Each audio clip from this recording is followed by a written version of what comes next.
Hello. तो dB भी दे रखा है शायद मैंने ना। हाँ निकालो।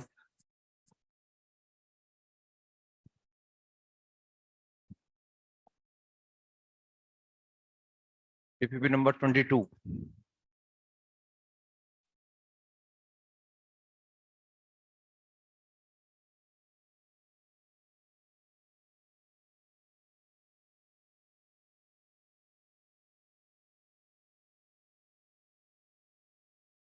तो आंसर लिखो इनके ना। 22 में फर्स्ट फर्स्ट का आंसर है डी। फर्स्ट का आंसर है डी।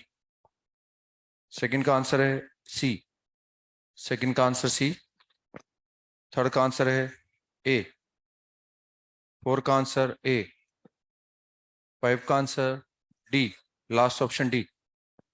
सिक्स का आंसर डी।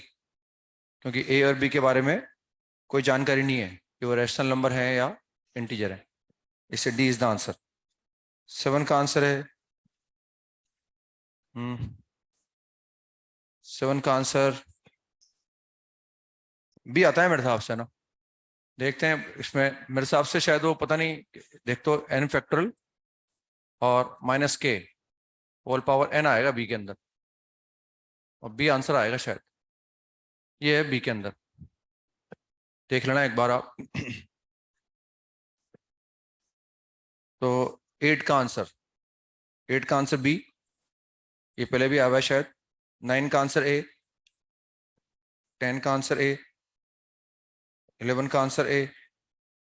12 का आंसर बी, ये पहले भी आया हुआ है 12, शायद ये मॉड्यूल 1 में आया था मेरे हिसाब से ना।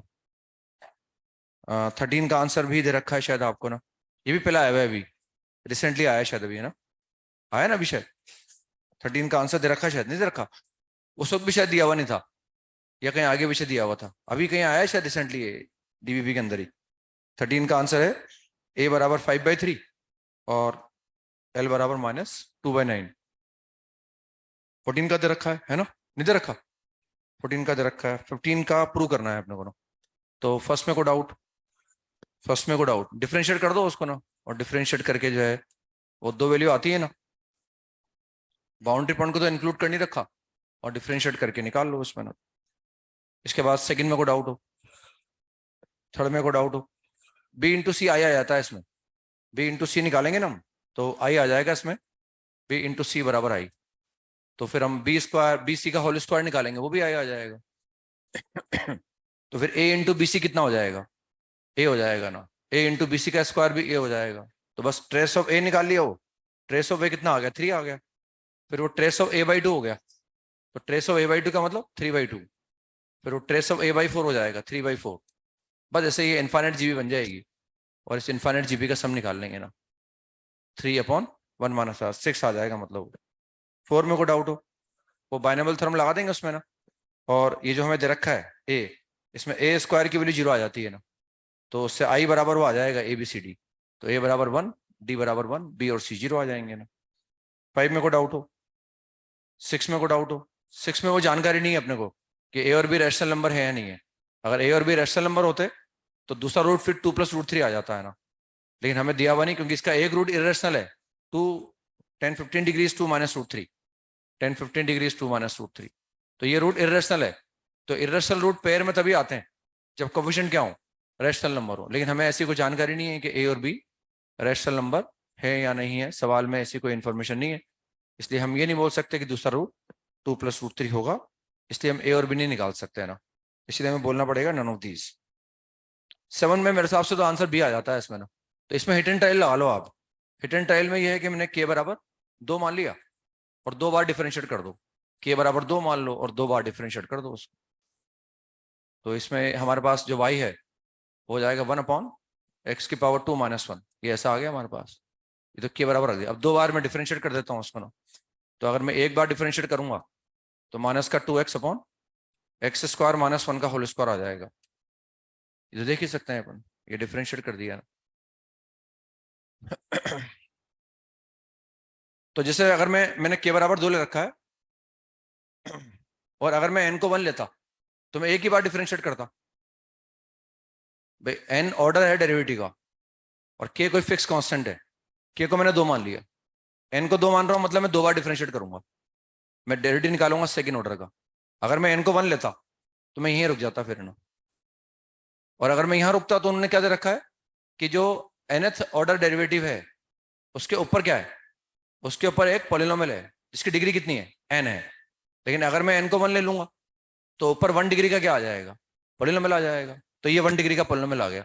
अगर n को मैं 1 लेता तो मैं यहीं रुक जाता और यहां से चेक करने की कोशिश करता, और यहां से क्या आएगा हमारे पास, p1x आ गया actually, p1x is equal to -2x, p1x is equal to -2x। भाई अगर मैं n बार डिफरेंशिएट कर रहा हूं तो वो बोल रहे हैं n बार डिफरेंशिएट करने पर जो भी आएगा उसके न्यूमरेटर में क्या होगा, n डिग्री का एक पॉलिनोमियल होगा, pnx उन्होंने बोल रखा है, pnx is a polynomial of degree n। तो हमने एक बार डिफरेंशिएट किया तो 1 डिग्री का पॉलिनोमियल आ गया। अब मैं यहां से निकालना चाहूं p1 निकालना चाहूं तो कितना आ जाएगा, -2 आ जाएगा। अब हम देख सकते हैं कौन सा ऑप्शन ट्रू है, तो उसमें हम k बराबर 2 रख दें और n बराबर 1 रख दें, तो वैल्यू क्या आनी चाहिए, -2 आनी चाहिए ना। k बराबर 2 और n बराबर क्या रख दें, 1। मैं 1 निकाला ना, एक बार निकाला इसलिए बोल रहा हूं मैं, हालांकि मैंने वहां 2 लिखा था, 2 बार डिफरेंशिएट करके बताऊंगा मैं आपको। लेकिन अगर मैं k को 2 लूं और n को 1 लूं तो आंसर कितना आ रहा है, -2। अब इसको ऑप्शन में रख के देख लो कि k बराबर 2 और n बराबर 1 रखा जाए तो -2 किससे आएगा, तो 20 आ जाता है, 20 से भी नहीं आएगा मतलब वो, लेकिन वो शायद वो इससे 20 से भी नहीं आएगा शायद।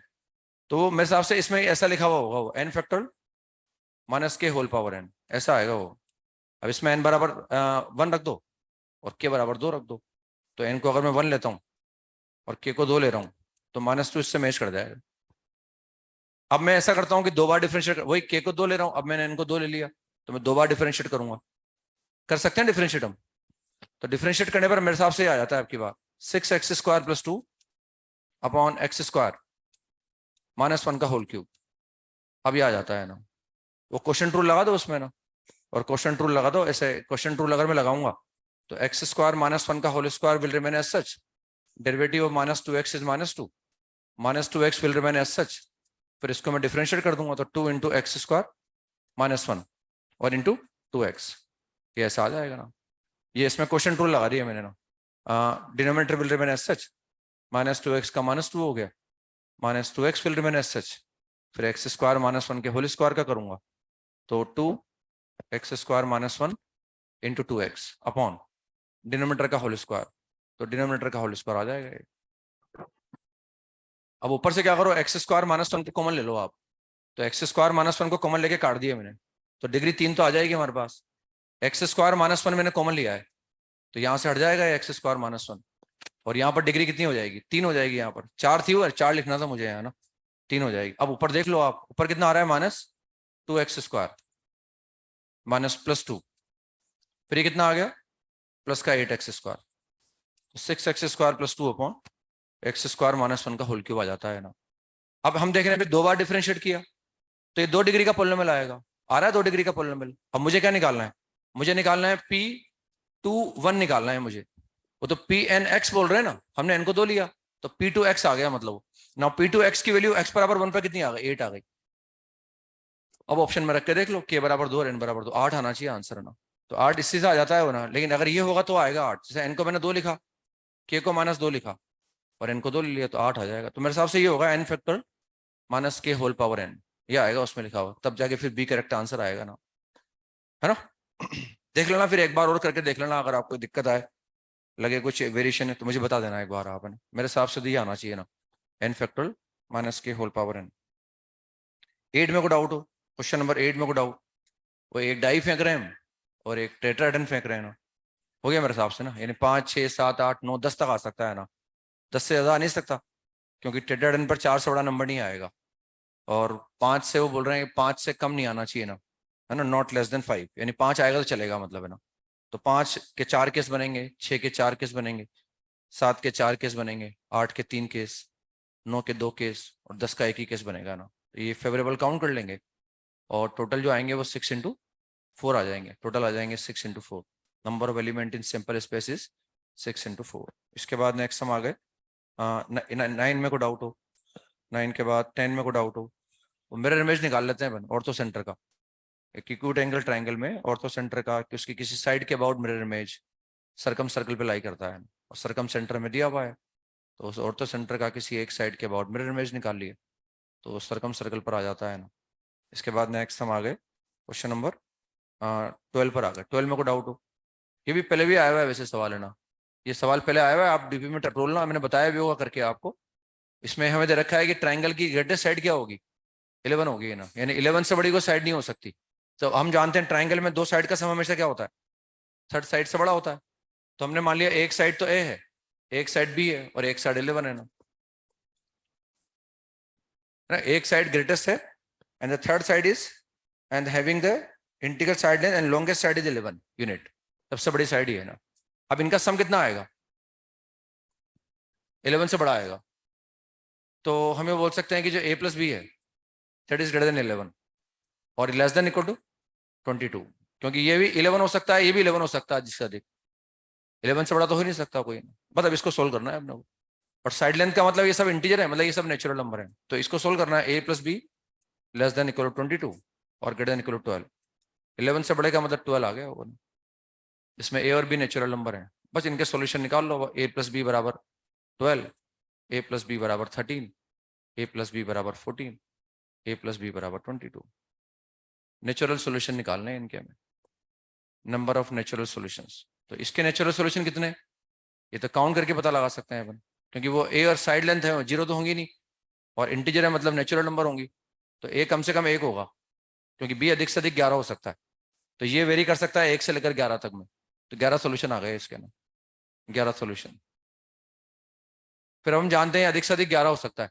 अब यहाँ a 1 नहीं हो सकता, क्योंकि b 12 नहीं हो सकता, तो ये 2 से स्टार्ट होगा, 2 से लेकर 11, तो 2 से लेकर 11 कितने हो गए, 10 सॉल्यूशन हो गए। तो 10 आ जाएंगे, ऐसे 9 आ जाएंगे, फिर ऐसे 1 आ जाएगा। इन सारे सॉल्यूशन को जोड़ दो बस आप, तो n into n plus 1 upon 2 66, number of solutions are 66 triangle बनेंगे मतलब है ना। अब इनमें क्या कुछ रिपीटिशन होगा, तो वो हमें देखना पड़ेगा। रिपीटिशन जो होगा वो हमें, क्योंकि रिपीटिशन में अगर दो, जैसे फॉर एग्जांपल 12 की बात करें अपन, तो अगर मैं 12 को लूंगा तो इस 12 वाले में तो रिपीटिशन मेरे हिसाब से होगा नहीं शायद है ना, क्योंकि सम इवन चाहिए मैंने। ऑड वाले में देखो आप, जैसे अगर मैं a प्लस बी बराबर 13 की बात करूं, तो अगर मैं चाह रहा हूं कि a प्लस बी 13 आ जाए, तो इसमें एक सोल्यूशन तो ये आ रहा होगा इसका 6 7, और एक थर्ड थर्ड साइड 11 आ रही होगी, थर्ड साइड तो 11 आएगी, एक बार 7 आएगा, 6 आएगा। अब इनसे ट्राइंगल कितने बनेंगे, ट्राइंगल तो एक ही बनेगा, ट्राइंगल की एक साइड 7, एक साइड 6 और एक साइड 11। अब 7 6 11 बोल दो कि 6 7 11 बोल दो, एक ही बात, ट्राइंगल एक ही बनेगा मतलब है ना, अपन को number of triangle he count करने। तो इनमें ये जो 66 सोल्यूशन आए, इनमें कुछ दो आएंगे और कुछ एक बार आएंगे। हमें देखना है कि जो 2 बार आ रहे हैं ना उनको एक बार गिनना है। जैसे ये वाला सोल्यूशन 2 बार आ रहा है इसमें, हमने 2 सोल्यूशन काउंट कर रखे हैं लेकिन ट्राइंगल एक ही होगा। तो हमें क्या करना है, जो 2 2 बार आ रहे हैं उनको आधा करना है। तो ऐसा करते हैं कि भाई जो एक एक बार आ रहा है ना उसको डबल कर दो आप, तो बस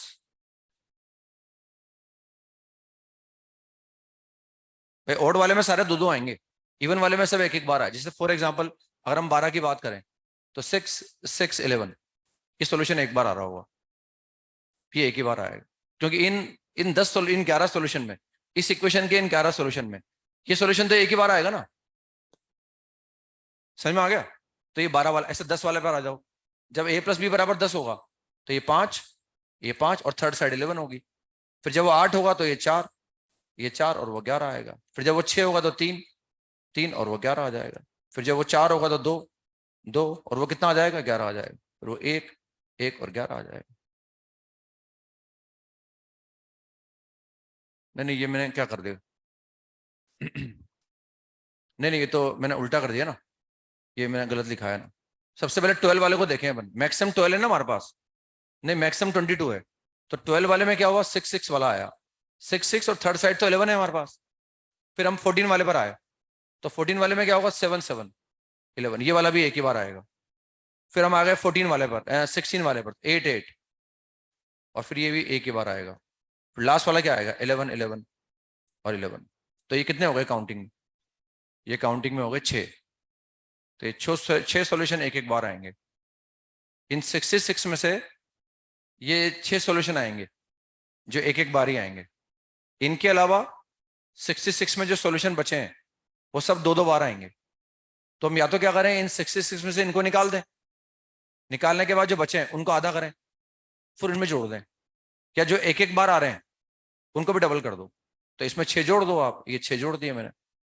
अब जितने भी सॉल्यूशन इसमें हैं सब कितनी बार आ रहे हैं, बस आपको आधा कर दो एक साथ, तो 36 आ गया उसका आंसर। ये पहले मैंने बता रखा है, आप देखना, पहले डीबी में आया हुआ सवाल हमारे ये ना। इसके बाद नेक्स्ट हम आ गए 13 पर आ गए। 13 में कोई डाउट हो? 13 भी अभी रिसेंटली मेरे हिसाब से आया हुआ है ना, बताना है करके। वो एक्स की पावर 1/3 को बाहर निकाल लो। उसको बाहर निकालना जरूरी है क्योंकि एक्स इन्फिनिटी पर अप्रोच कर रहा है और मैं एक्सपेंड नहीं कर सकता क्योंकि पावर नेचुरल नंबर नहीं है। और अगर पावर नेचुरल नंबर नहीं है तो एक्सपेंशन तभी लगाया जा सकता है जब जो है वो हमारे पास 1 प्लस समथिंग की फॉर्म में लिखा हुआ हो और वो जो समथिंग है वो -1 से 1 में लाई कर रहा हो। इसलिए एक्सपेंड करने के लिए भी मुझे एक्स को बाहर निकालना ही पड़ेगा क्योंकि पावर नेचुरल नंबर नहीं है। और जैसे मैं एक्स को बाहर निकालूंगा तो 1/3 होके बाहर आएगा और बाहर बन जाएगा एक्स की पावर a + 1/3। फिर मैं एक्सपेंड कर दूंगा। तो एक्सपेंड भी मुझे 2-2 बार करने पड़ेंगे। जब मैं एक बार ही एक्सपेंड करूंगा ना तो x/3 2 बार आएगा और बाहर क्या मिलेगा, हमें आगे भी मिलेगा -2x/3 लिखा है ना शायद वो, तो कट जाएंगे मतलब मेरे हिसाब से ना, इसलिए हमें 2-2 बार एक्सपेंड करना पड़ेगा। बताना है थोड़ा करके। इसके बाद नेक्स्ट 14 पर आ गए। 14 में कोई डाउट?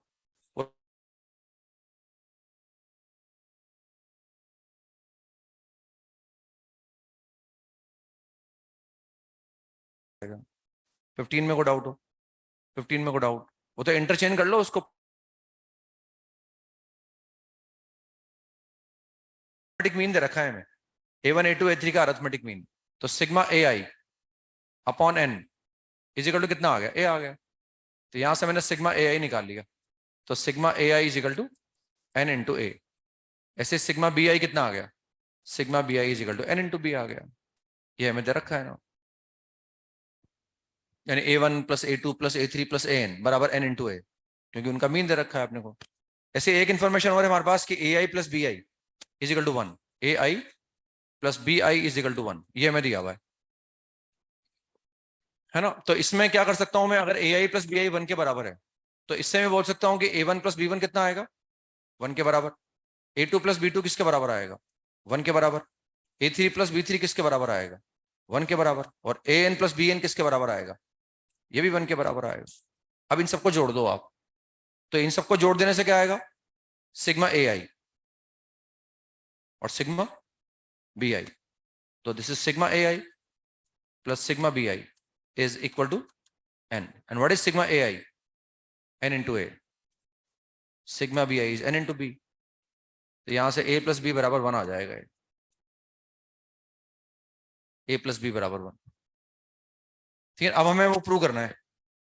प्रूव करने में हम देख सकते हैं कि जैसे सिग्मा ai bi निकालो आप, सिग्मा ai bi मल्टीप्लाई हो रहे हैं, वही i बराबर 1 से लेकर n तक है।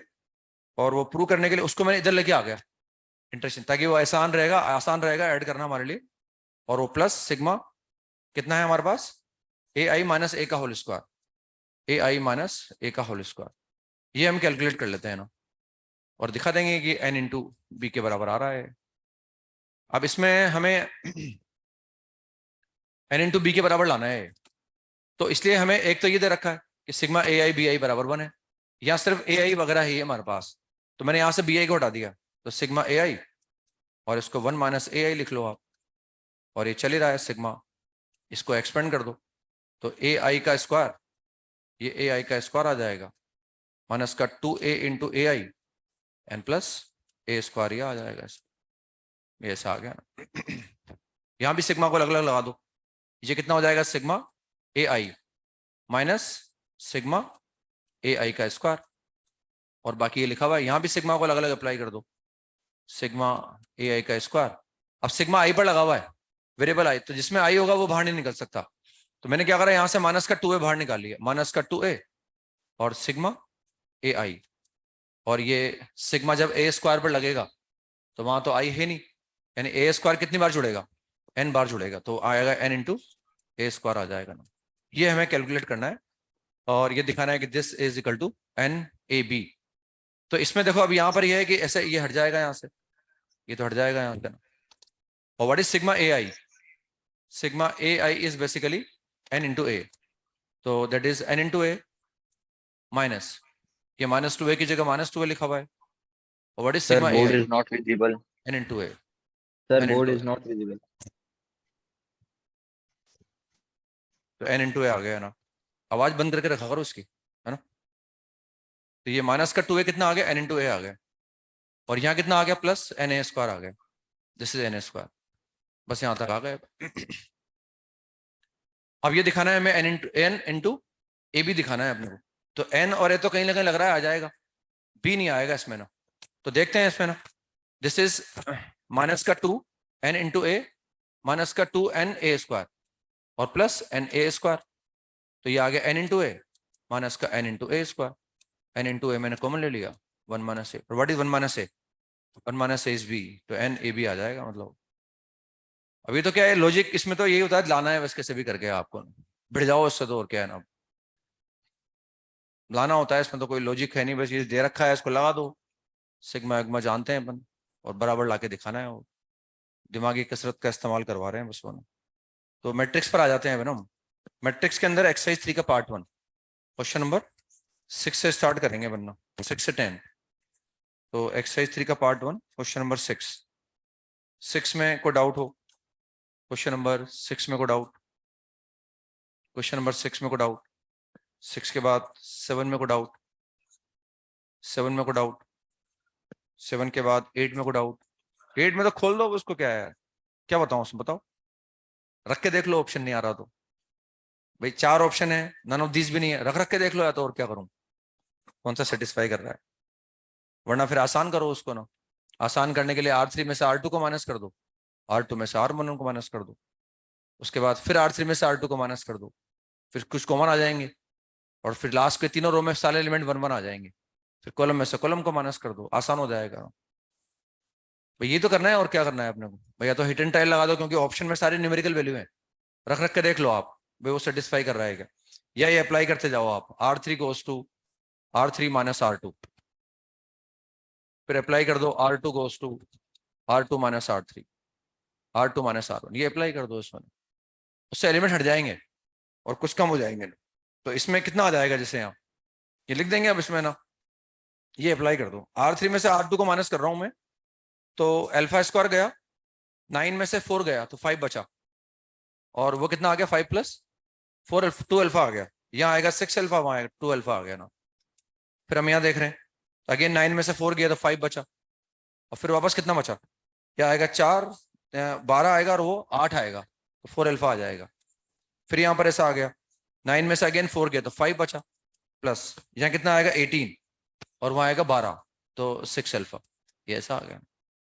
ऐसे अब मैं R2 में से R1 को माइनस, अब इसमें हर कुछ हल्का हो गया ना, अल्फा स्क्वायर वगैरह हट गया यहाँ से ना। ऐसे R2 में से R1 को माइनस कर दो, तो आ जाएगा 3 प्लस 2 अल्फा आ जाएगा शायद। अगेन फिर यहाँ देखते हैं, अगेन 3 और उसके बाद प्लस 4 अल्फा, और अगेन 3 प्लस 6 अल्फा, ये सही आ गया ना। और बाकी तो हमने कॉपी कर लिया, 1 प्लस अल्फा का होल स्क्वायर, और ये लिखा हुआ है 2 प्लस 1 प्लस 2 अल्फा का होल स्क्वायर, और 1 प्लस 3 अल्फा का होल स्क्वायर, 1 प्लस 3 अल्फा का होल स्क्वायर। कोई लॉजिक नहीं है इसमें, बस ये लगाना है अपने को, वो चली रहा है बराबर अपने। अब वापस R3 में से क्या करो, R2 को फिर माइनस कर दो, तो 2 2 2 बाहर निकल जाएगा ये। R3 में से मैंने R2 को, ये सेगमेंट पूरा कर लिया हमने, अब ये नया आ गया हमारे पास। अब वापस R3 में से क्या कर रहे हैं, R2 को माइनस कर रहे हैं, उससे R3 के सारे एलिमेंट क्या हो गए 2, तो ये 2 बाहर निकाल लिया, और सारे कितने हो गए 1 1 1। बस अब तो 3 1 आ गए, माइनस करते जाओ और निकाल लो उसको, 1 1 1। इस 2 को भी एडजस्ट कर लो, वहां वो जो वैल्यू दे रखी है ना वहां से बराबर कर दो। अब तो C3 में से C2 को माइनस कर दो, C2 में से C1 को माइनस कर दो, फिर चाहे तो फिर एक बार माइनस कर दो, फिर और आसान हो जाएगा, फिर वैल्यू निकाल लो। ये प्रोडक्ट में भी ब्रेक हो जाता है, अगर आप चाहो तो प्रोडक्ट ऑफ 2 मैट्रिक्स में ब्रेक हो जाता है, और फिर वैल्यू निकाल लो उसकी ना, ब्रेक भी हो जाता है, अगर आप चाहो तो ब्रेक करके भी निकाल सकते हैं। इसके बाद 9 में को डाउट हो, 9 में को डाउट, दिखने में टिपिकल है वो ना। हाँ 9 में क्या हो रहा है, के की वैल्यू क्या आ रही है, नहीं के की वैल्यू आएगी मेरे हिसाब से के बराबर 4 अल्फा बराबर -1, के बराबर 4 अल्फा बराबर -1, के बराबर 4 अल्फा बराबर 1। तो एक बार वो करके देख लेना भाई, वैल्यू निकल गई मतलब सवाल तो आ गया। अब वो तो कहीं कैलकुलेशन में मिस्टेक हो गई ना। तो के बराबर 4 आ रहा है, अल्फा बराबर -1, के इजिकल 4, अल्फा इजिकल, बताना है करके। इसके बाद नेक्स्ट 10 में को डाउट हो, क्वेश्चन नंबर 10 में को डाउट, 10 में स्प्लिट कर दो उसको, इसको दो अलग अलग, वो जो थर्ड कॉलम है उसको ब्रेक कर दो, और फिर एक्स वगैरह कॉमन ले लो मैक्सिमम। थर्ड कॉलम को स्प्लिट कर दो और सम ऑफ 2 में लिख दो उसको आप। ये दो डिटरमिनेंट बना दिए मैंने, जिनमें फर्स्ट और सेकंड कॉलम दोनों में सेम रहेगा, और थर्ड कॉलम दोनों में क्या रहेगा, डिफरेंट रहेगा। और हमें दे रखा है कि ये 10 के बराबर है, तो उससे आसान रहेगा थोड़ा कैलकुलेट करना, क्योंकि यू माइनस करने पर क्या कुछ एलिमेंट कम नहीं हो रहे ना। तो हमने इसको ब्रेक कर दिया, थर्ड कॉलम को ब्रेक कर दिया, और जब थर्ड कॉलम को ब्रेक करूंगा तो थर्ड कॉलम इसमें क्या रहेगा, थर्ड कॉलम इसमें रहेगा 1 1 1, और एक में आ जाएगा एक्स स्क्वायर, एक्स स्क्वायर है कि क्यूब है, क्यूब है, एक्स क्यूब, फिर आ जाएगा 8x क्यूब, और यहाँ कितना आ जाएगा, यहाँ आ जाएगा 27x क्यूब, ये ऐसा आ जाएगा। फर्स्ट और सेकंड कॉलम दोनों में सेम है। अब ऐसा करने के बाद यहां से फर्स्ट कॉलम में से कॉमन ले लो, फर्स्ट कॉलम में से क्या कॉमन आ जाएगा, x, तो यहाँ कितना बचेगा 1 2 3, यहां से कॉमन क्या ले लो, एक्स स्क्वायर, तो ये एक्स स्क्वायर कॉमन आ गया।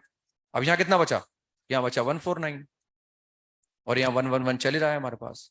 अब ऐसे फर्स्ट कॉलम यहाँ भी वही था, सेकंड कॉलम यहाँ भी वही था, तो यहां से मैंने x कॉमन ले लिया, सेकंड कॉलम में से एक्स स्क्वायर कॉमन लिया, तो यहाँ तो बचा 1 2 3, और यहाँ बचा 1 4 9। अब यहाँ से क्या करा, एक्स क्यूब कॉमन ले लिया, यहाँ से एक्स क्यूब कॉमन ले लिया, तो एक्स क्यूब कॉमन लेने पर क्या बचा हमारे पास 1 8 27, याद आएगा 1 8 27, 1 8 27। बस अब तो 3 1 1 दिख रहे हैं अपने को, माइनस करते जाओ आप, यहाँ ये अप्लाई कर दो, C1 goes to C1 minus C3, और है ना यहाँ ये अप्लाई कर दो, और एक बार अप्लाई कर दो C2 goes to C2 goes to C2 minus C3, एक बार ये अप्लाई, ऐसे वहां अप्लाई कर दो, और फिर वैल्यू निकाल लो, फिर एक्स क्यूब को टी मान लो, फिर एक्स क्यूब की दो वैल्यू आ जाती है, तो उससे एक्स की दो वैल्यू आ जाती है, फिर हम कर लेंगे अब तो ना। इसके बाद एक्सरसाइज 3 का पार्ट 2, क्वेश्चन नंबर 26 से करना है स्टार्ट, 26, तो 26 से स्टार्ट करना है ना, तो 26 में को डाउट हो, 27 में को डाउट हो, 28 में को डाउट हो, 28 में को डाउट, 28 में ये जैसे हम चाहते हैं ना इनफाइनाइट सॉल्यूशन निकालना आता है हमें, जैसे इसमें फर्स्ट और सेकंड को सोल्व कर लो, इनफाइनाइट सॉल्यूशन निकाल के थर्ड में रख दो, या हम ऐसा देख सकते हो, मान लो कि जैसे फर्स्ट में से सेकंड को माइनस कर दो, बस आप फर्स्ट में से सेकंड को माइनस कर दो, तो थर्ड वाली इक्वेशन ला सकता हूं मैं ना, क्योंकि अगर मैं 2 से तीसरा ला सकता हूं तो इनफाइनाइट सॉल्यूशन आ जाते हैं। जैसे फर्स्ट में से सेकंड को माइनस कर दो, तो फर्स्ट में से सेकंड को माइनस करने पर कितना आ रहा है, देखो आप, ये आ गया x और प्लस 4y, और फिर कितना आ जाएगा माइनस का 3z, और वो कितना आ गया फर्स्ट में से सेकंड 6, ये ऐसा आ गया। अब अगर मैं डेल्टा को -3 ले लूं और k को 6 ले लूं, तो ये तीसरा प्लेन इन फर्स्ट और सेकंड से आ जाएगा, बस इनफाइनाइट सॉल्यूशन आ जाएंगे। डेल्टा बराबर -3, के बराबर 6 आ गया, इनफाइनाइट सॉल्यूशन आ गया। है ना, या ऐसा भी कर सकते हैं, फर्स्ट और सेकंड को सोल्व करके इनफाइनाइट सॉल्यूशन निकाल लो और थर्ड में रख दो, और थर्ड वो टी की ऑल वैल्यू के लिए उसको सेटिस्फाई करना चाहिए ना, वो सब सिखा रखा है मैंने आपको ना, अगर आप करेंगे तो आ जाएगा वो ना। 28 के बाद 29 में को डाउट हो, 29 में को डाउट, 29 में को डाउट, 30 में को डाउट, 30 में तो वो बाइनोमियल थ्योरम लगा रखी है उन्होंने, तो उन्होंने लिख रखा है आई माइनस एडजॉइंट ऑफ ए, उन्होंने लिख रखा है आई माइनस एडजॉइंट ऑफ ए की पावर 5, ये ऐसा लिखा हुआ एडजॉइंट ऑफ ए की पावर 5, बाइनोमियल थ्योरम की फॉर्म में लिख रखा है, तो ऐसे लिख दिया, और आई हम जानते ही हैं, और ए का एडजॉइंट में निकाल सकता हूँ, तो ये I minus adjoint of A calculate कर लूंगा, इसका होल पावर 5 निकाल लूंगा फिर मैं। जैसे ये अगर मैं बोलूं, मैंने मान लिया C is equal to I minus adjoint of A, ये मैंने मान लिया इसको ना, इस मैट्रिक्स को मैं सी बोल देता हूँ, तो आई मैं जानता ही हूँ 2/2 का होगा, ए मुझे दे रखा है वो भी 2/2 का है, और 2/2 का एडजॉइंट निकालने में दिक्कत नहीं आती, तो मैंने आई में से एडजॉइंट ऑफ ए को माइनस कर दिया, तो उससे सी जो आएगा हमारे पास वही आ जाएगा -1 -1 0 और -1। मतलब हमें इसकी पावर 5 निकालनी है, तो यहाँ से सी स्क्वायर निकाल लो, सी स्क्वायर के बाद सी की पावर 4 निकाल लो, और उसको सी से मल्टीप्लाई कर दो, तो सी की पावर 5 आ जाएगा, है ना, हो जाएगा मेरे हिसाब से। 30 तक ही तो शायद है ना, 30 तक ही थे ना, आगे चल। इनडेफिनेट में स्टेट सवाल दे रखे हैं मैंने कुछ करने के लिए आप, इनडेफिनेट के अंदर एक्सरसाइज 1 का पार्ट 1 में ए वन का जो पार्ट मैंने दे रखे थे उनमें से कोई डाउट हो, जो भी मैंने पार्ट दे रखे थे ए1 में उनमें को डाउट हो। इसके बाद कौन सा था, A2 में को डाउट हो, A2 के बाद पार्ट 2 में आ गए। अब पार्ट 2 का कौन सा है? A1 में को डाउट हो, इसके बाद A2 में को डाउट हो, इसके बाद A5 में को डाउट हो, ट्रिग्नोमेट्री लगा दो उसमें और कैलकुलेट कर लो। और पार्ट थ्री का A1 में को डाउट हो गया A1 के बाद नेक्स्ट A2 में को डाउट हो, वो तो आंसर मैच कराना है अपने को बस, है ना। उन्होंने दे रखा है कि भाई A पॉजिटिव है और B 0 से 2 पाई में है और आपको आंसर चाहिए, तो आपको वैसे लाना पड़ेगा ना, आपकी मर्जी नहीं चलेगी। उन्होंने बोल रखा है कि A पॉजिटिव है और B 0 से 2 पाई में है और हमें उस तरह से लाके दिखाना है उसको ना, तो बस उसको इंटीग्रेट कर दो। साइन 2x का इंटीग्रल क्या आ गया? बड़े integral of sine 2x minus का 1/2 और cos 2x, और माइनस साइन की जगह माइनस साइन, cos 2x का इंटीग्रल क्या आ गया? 1/2 और साइन 2x आ गया। ये ऐसे लिख लिया इसको मैंने।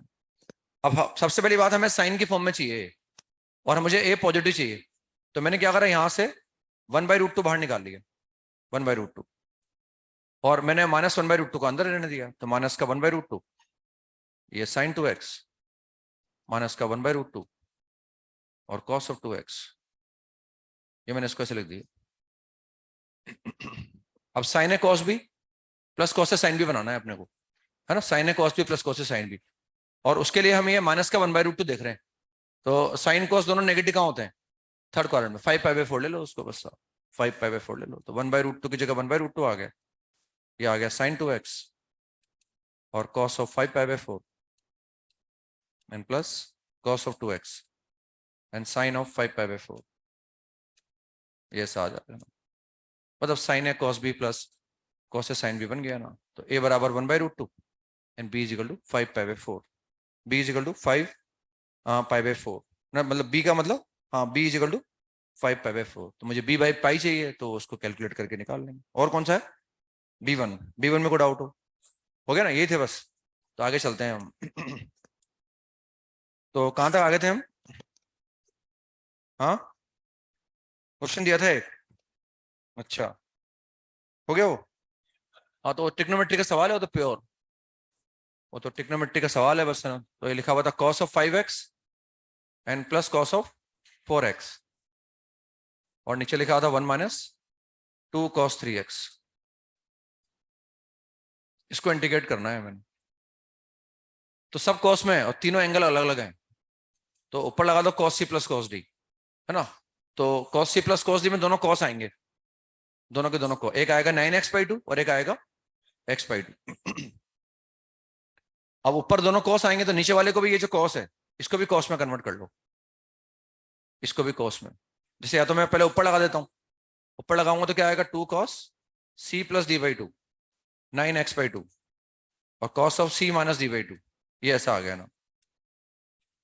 अब मैं इसको देखकर आगे बढ़ रहा हूं, हम देख रहे हैं अभी भी जो एंगल आए और जो नीचे अवेलेबल एंगल है उनमें कोई रिलेशन नहीं है, मतलब ऐसा कोई कन्वीनियंट नहीं आ रहा। हाँ, हम ये सोच सकते हैं कि जैसे ये 3x है, इसका मैं आधा करूं तो 3x/2 आएगा, तो 3x/2 को अगर मैं थीटा बोलूं, 3x/2 को अगर मैं थीटा बोलता हूं, तो ये 3 थीटा लिखा हुआ है, ये 3 थीटा लिखा हुआ है। तो हमने क्या करा, कोई ऑप्शन भी नहीं है हमारे पास, हमने उस एंगल को आधा कर दिया है ना इसको, तो 1 माइनस 2, और कॉस का एंगल आधा करने के 3 तरीके होते हैं, लेकिन मुझे कॉस ही चाहिए बस, तो 2 cos स्क्वायर थीटा -1 का यूज करूंगा मैं ना। तो ये जो भी है, हम स्क्वायर को इंट्रोड्यूस कर रहे हैं, तो एंगल क्या होगा, आधा हो जाएगा, तो 2 cos स्क्वायर, स्क्वायर आने से एंगल आधा हो गया, -1, ये ऐसा हो जाएगा ना। ऐसा लिख लिया बस इसको हमने।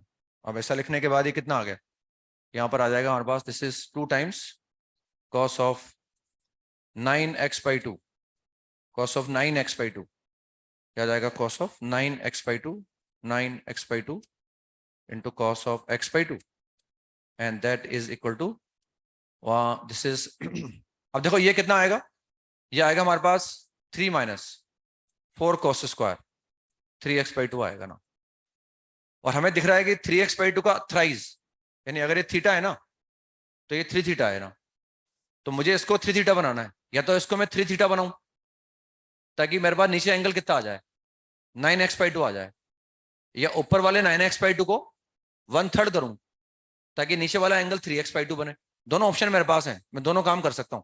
मैं या तो इसको 9x/2 बना दूं ताकि जो ऊपर 9x/2 है वो नीचे आएगा तो कट जाएगा, या ऊपर वाले 9x/2 को मैं 3x/2 बनाऊं, तो मुझे cos 3 का फॉर्मूला लगाना पड़ेगा। तो हम देख सकते हैं अगर मैं इसको 9x/2 बनाने की कोशिश करूं तो मुझे cos 3 थीटा का फॉर्मूला जनरेट करना पड़ेगा। और व्हाट इज cos 3 थीटा?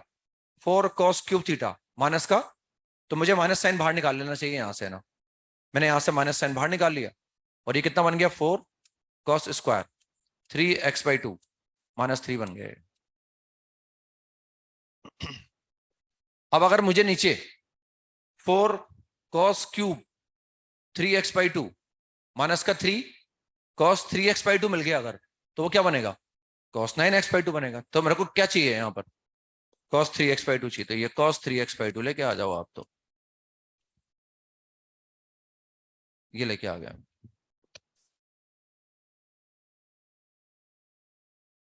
है ना। तो this is 4 cos³ theta minus का 3 cos थीटा, नीचे क्या लिखा हुआ है 4 cos³ थीटा माइनस का 3 cos theta, and that is cos 3 theta, that is cos 9x/2। तो दिस इज cos 9x/2 और cos 9x/2 से cos 9x/2 कट जाए, मतलब 2 cos से cos भी लगा दो ऊपर, तो ऊपर लगा दो 2 cos से cos भी, एंड 2 cos से माइनस साइन अपनी जगह है, 2 cos से cos b is cos of a minus b, तो a minus b plus cos of a plus b, बस ऐसा आ जाएगा ये dx, बस इसको इंटीग्रेट कर दो आप, तो माइनस साइन एक्स प्लस ये इंटीग्रल आ जाएगा, माइनस साइन की जगह minus sine x plus 1/2 sin 2x plus c, ऐसा आ जाएगा। This is the answer. तो प्योर यहाँ आने के बाद इंटीग्रेट कर पाए अपन, तो प्योर ट्रिग्नोमेट्री का सवाल है मतलब है ना। तो इस तरह से मैनिपुलेशन करना पड़ सकता है अपने को सवालों में। हम शायद sec x tan x तक आ गए थे ना, sec स्क्वायर x का इंटीग्रल हमने लिख लिया था है ना, cosec स्क्वायर x का लिख लिया था, sec x tan x का लिख लिया, और cosec x cot x का लिख लिया। ये सब बेसिक फॉर्मूले हैं, ये तब अप्लाई होते हैं जब इनमें x हो, और अगर x नहीं हो तो लीनियर होना चाहिए, लेकिन लीनियर होगा तो मुझे x के कोएफिशिएंट से डिवाइड करना होगा। कुछ और सवाल करते हैं हम। Integral of 1/1 plus cos x,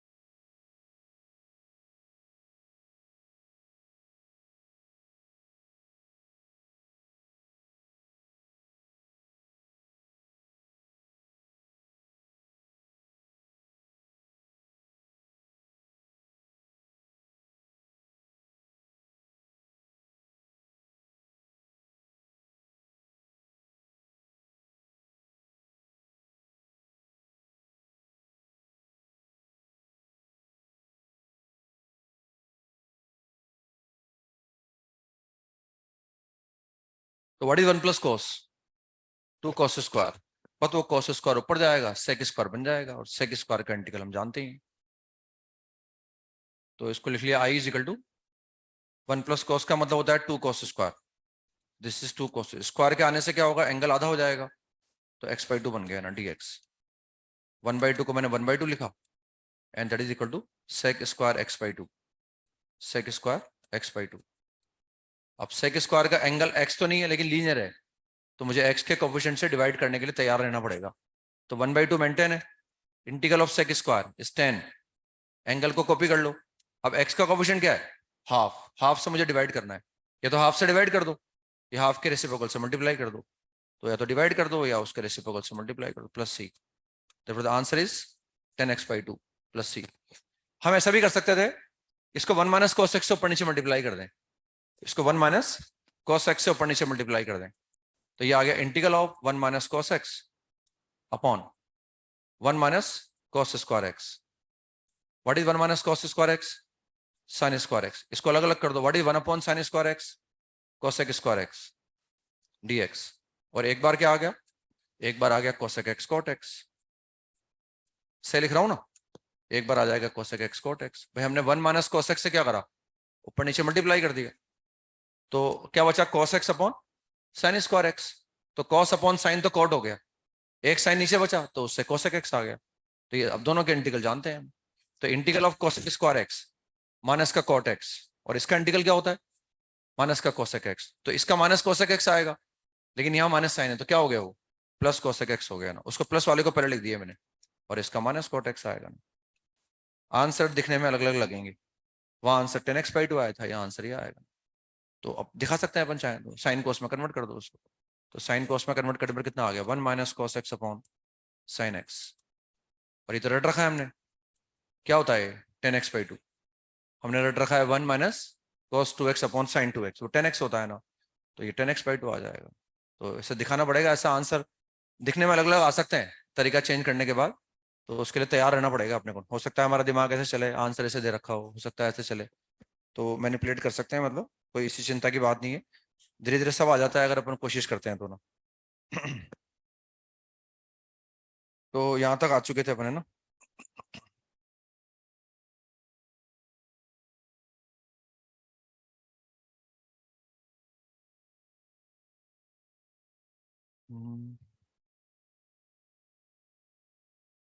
next फॉर्मूले पर आते हैं one number, integral of, again वो कौन सा सेगमेंट आएगा, 6 आ जाएगा ना। तो 6 में फर्स्ट फॉर्मूले पर आ गए अपन, integral of 1/1 plus X square, किसको डिफरेंशिएट करने पर आता है, टेन इनवर्स एक्स को। तो this is derivative of tan inverse X, तो इसका इंटीग्रल ऑब्वियस से बात है टेन इनवर्स एक्स आ जाएगा ना, प्लस सी। और हम जानते हैं कि इनवर्स ट्रिग्नोमेट्री का भरपूर इस्तेमाल कर सकते हैं। Tan inverse X is π/2 minus cot inverse X, और π/2 को सी के साथ ले लो और उसको सी लिख दो, तो इसके इंटीग्रल को हम minus cot inverse X plus C भी लिख सकते हैं ना। भाई वो π/2 आया ना, तो π/2 और सी को क्या कर दिया, अनायास ही कर दिया हमने ना। तो इसके इंटीग्रल को minus cot inverse X plus C भी लिख सकते हैं। वो कई बार क्या ऐसा करते हैं, जैसे मान लो सवाल आया कोई, और सवाल में ऐसा आ गया और इस इंटीग्रल के पहले माइनस साइन आ गया, तो फिर वो ये वाला यूज कर लेते हैं कई बार, माइनस फिर माइनस कोट इनवर्स एक्स लिख देंगे तो प्लस कोट इनवर्स एक्स आ जाएगा ना। वो तो माइनस आने के बाद टेन इनवर्स एक्स भी लिख सकते हैं, ऐसी बात नहीं है ना। लेकिन जनरली वो प्लस साइन दिखाने के लिए, अगर यहाँ माइनस साइन होता है तो कई बार वो कोट इनवर्स एक्स लिख देते हैं आंसर में। हम हर बार टेन इनवर्स एक्स यूज कर सकते हैं चाहे तो, लेकिन वो लिख सकते हैं ऐसे ना। तो ये एक इंटीग्रल ही हो गया हमारे पास, क्योंकि इसको डिफरेंशिएट करने पर ही आ जाता है हमारे पास। अगेन ये वैलिड तभी है जब एक्स एक्स हो, या एक्स की जगह लीनियर एक्सप्रेशन हो। लीनियर होगा तो हमें एक्स के कोफिशिएंट से डिवाइड करना होगा, 1/√1 minus x square. Integral of this is sine inverse X, ये साइन इनवर्स एक्स को डिफरेंशिएट करने पर आता है, और sine inverse X can be written as π/2 minus cos inverse X, तो इसका integral minus cos inverse X भी होता है। फिर थर्ड हमारे पास है integral of 1/mod x into square root of x square minus 1 dx, और ये आ जाएगा sec inverse of x plus सी, और इसको लिख सकते हैं π/2 माइनस कोसेक इनवर्स एक्स, तो इसका integral minus cosec inverse X plus C भी होता है ना। मॉड नहीं भी लगा हुआ इंडेफिनेट में तो कोई दिक्कत नहीं है, एक्स भी लिखा हो तो चलेगा, इंडेफिनेट के अंदर अगर एक्स भी लिखा हुआ है तो भी चलेगा, मतलब कोई दिक्कत नहीं है ना। तो ये हम जानते हैं स्ट्रेट फॉरवर्ड है, इनके डेरिवेटिव हमने याद कर रखे हैं, इनफैक्ट इनको निकाल भी रखा है बाय यूजिंग फर्स्ट प्रिंसिपल तक भी यूज करके निकाल रखा है इनको हमने ना। डायरेक्ट तो याद कर ही रखे हैं हमने, लेकिन ये सब निकाल रखे हैं हमने। तो ये कुछ फॉर्मूले और बढ़ गए हमारे ना, इन सब में एक्स होगा तब वैलिड होंगे, या एक्स की जगह लीनियर होगा तब वैलिड होंगे। तो इनका यूज करते हैं ना। Evaluate the followings, evaluate the followings, first है X square upon 1 plus X square. हम इंटीग्रेट तभी कर पाते हैं जब नीचे की डिग्री ज्यादा हो, तब कंफर्टेबल रहता है अपने को ना।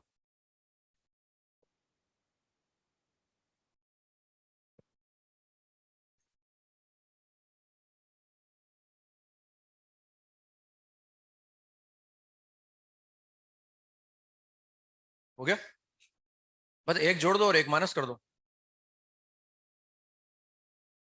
तो इसमें +1 - 1 कर दिया हमने ना, बस इस इंटीग्रल को आई मान लिया हमने। तो एक बार तो आ गया 1, और एक बार आ गया 1/x² + 1, ये सिंपली ऐसा आ गया। तो इसमें बस इनके इंटीग्रल जानते हैं, integral of dx is x and that is tan inverse x + c, बस ऐसे ही इंटीग्रेट हो जाएगा ना, यहाँ ऐसा आ जाएगा आंसर। नेक्स्ट लिखें integral of 1 + 2x² upon x² into 1 + x² dx। नीचे की डिग्री ज्यादा ही है इसमें ना। फॉर्मूले रटते चलो आप रोज के रोज, ये बेसिक फॉर्मूला है ना। हालांकि अभी तक ऐसा कोई फॉर्मूला नहीं आया जो कॉम्प्लिकेटेड है, क्योंकि सब वो बेसिक कंसेप्ट का यूज करके निकाले हैं हमने कि भाई इसको डिफरेंशिएट करने पर ही आया था। लेकिन जैसे जैसे फॉर्मूला बढ़े ना, आप उसको रोज रेगुलर बेसिस पर रटना पड़ेगा आपको, वरना यहाँ तो दिमाग अलग लगाना पड़ता है और फॉर्मूला अलग भूल जाओगे आप, कुछ नहीं हो पाएगा यहाँ।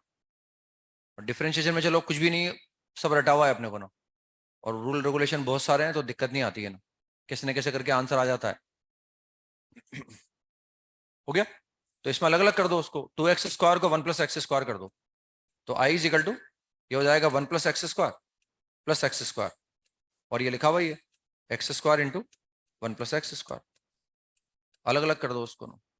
तो एक बार 1 + x² के नीचे लिख लो और एक बार x² के नीचे लिख लो। तो जब 1 + x² के नीचे लिखोगे तो क्या आएगा, 1/x² आएगा।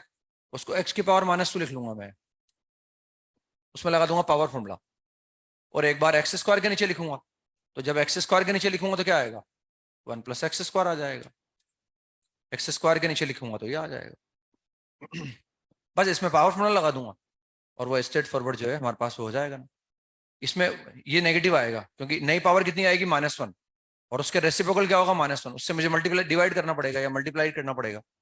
तो इसको पहले लिख दो चाहो तो आप, tan−1x, ये पॉजिटिव आ गया, और इसमें कितना हो गया, x की पावर -1 इंटू -1, -1/x हो गया, -1/x + c, जैसा आ जाएगा आंसर। तो बस वो सिंपल सा मैनिपुलेशन कर रहे हैं अपन, उनका यूज करके आंसर निकाल रहे हैं। लिखें, एक और लिखें, इंटीग्रल ऑफ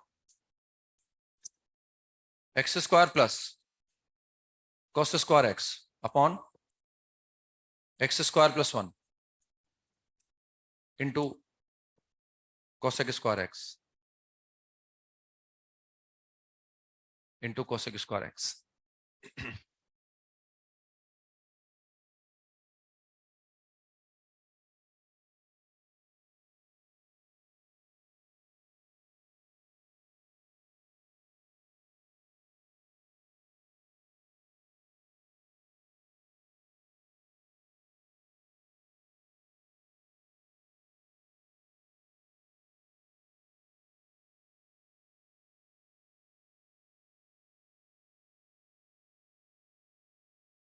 टिक्नोमेट्री के साथ अगर अलजेब्रा मिक्स होता है ना, तो कहीं ना कहीं इनकन्वीनियंट रहता है हमारे लिए ना। टिक्नोमेट्री भी इसमें एक्स अलजेब्रा मिक्स हो रहा है, x², तो इनमें क्या है, कुछ मैनिपुलेट करने से काम चलता है।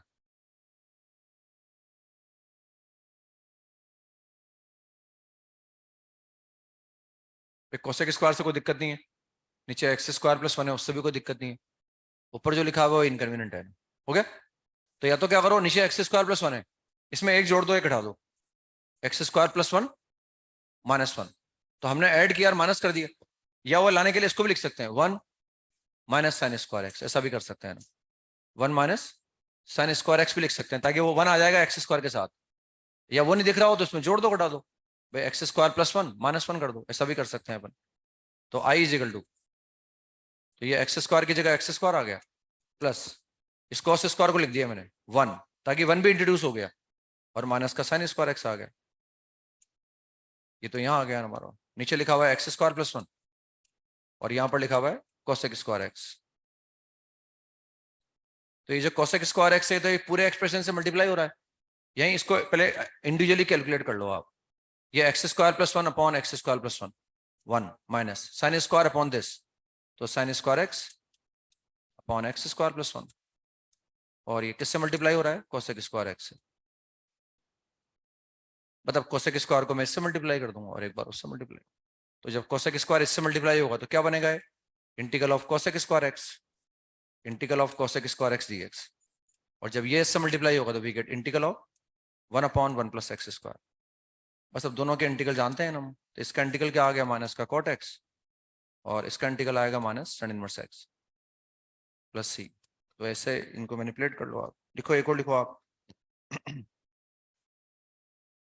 Integral of x⁻⁶ - 1 upon X square plus 1,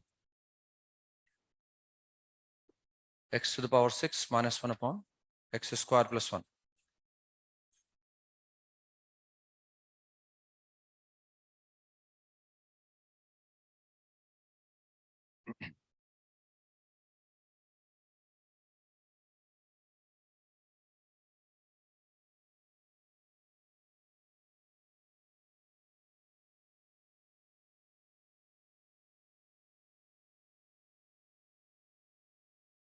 नीचे की डिग्री ज्यादा होनी जरूरी है, तभी हम इंटीग्रेशन में कंफर्टेबल फील करते हैं।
हो गया? तो इसमें बस हमें डिग्री जो है वो नीचे वाले की ज्यादा करनी है ना। तो ये तो क्लियर कट इसमें डिवाइड कर लो, ये तो डिवाइड कर दो, न्यूमरेटर को उससे डिवाइड कर दो, डिवाइड करके कैलकुलेट कर लो आप, या आपको हम डिवाइड करने की जरूरत नहीं पड़ती, यही मैनिपुलेट कर लेते हैं।